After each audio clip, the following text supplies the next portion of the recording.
What's up, what's up, what's up? Today, we're replacing a oil cooler in a Mack CL700 with an E7. And check out how I'm doing it. This is where the oil cooler goes, right below the intake. You see, I took off the top radiator hose. And the reason why I'm replacing this is because oil was coming into my antifreeze. There goes the bottom radiator hose. And they both go to the oil cooler. This one filters through some other stuff. The top one goes through some other stuff. But the bottom one hooks up directly to the oil cooler. And it hooks up through... Still gotta tighten this thing up, but it hooks up right to that hose right there, you know.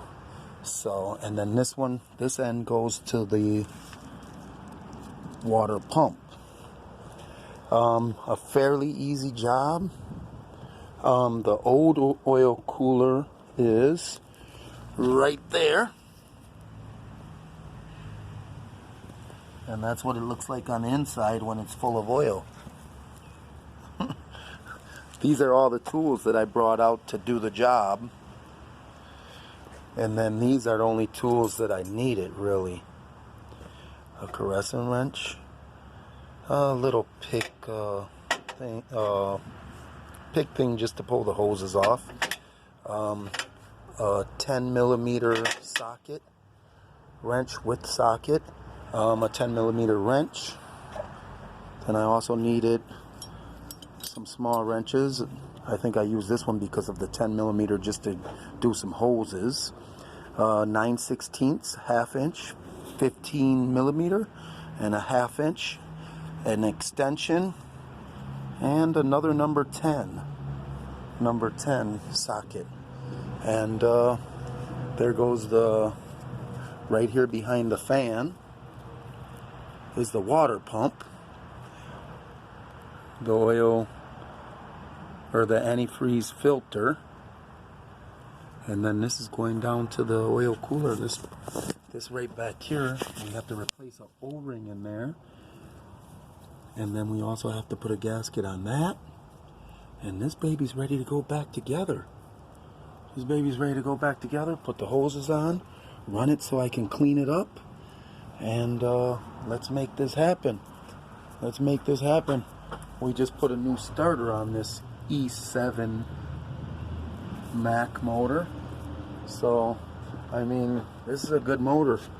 When oil was coming out of the first day that this happened, I just seen a little trace of oil in my radiator and thought maybe we accidentally put oil instead of antifreeze into the radiator. But the second day my truck started, the lights started going off where it didn't have oil pressure, I believe, at an idle. So I went to open up the radiator cover and oil came out. And you can see there's signs of oil everywhere on this thing. Signs of oil everywhere. So it happened to be the oil cooler. And that's what we're doing. So we'll reassemble this end to the water pump. This end goes right below the oil or the radiator filter. And then this one goes to the bottom hose of the radiator hose. I took it off complete like this. Took it apart outside of the truck, and you can see I haven't even finished. I have to still tighten up these bolts on this side. These bolts have to be tightened up, but there goes the old one, and it was an oily mess. So to be continued. I think the hardest part they told me is to flush this thing out. So we'll be putting some type of soap in that doesn't create a lot of suds and that eats grease.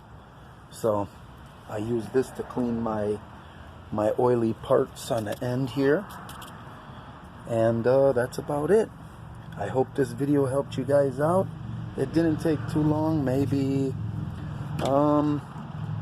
to get everything out, and to this point it probably took me an hour and a half between phone calls, 2 hours maybe, and I'm hoping to have it back in 30 minutes. Okay, so that's what we're doing, everybody. Bada bing, bada boom. Thank you for watching our videos, and follow us.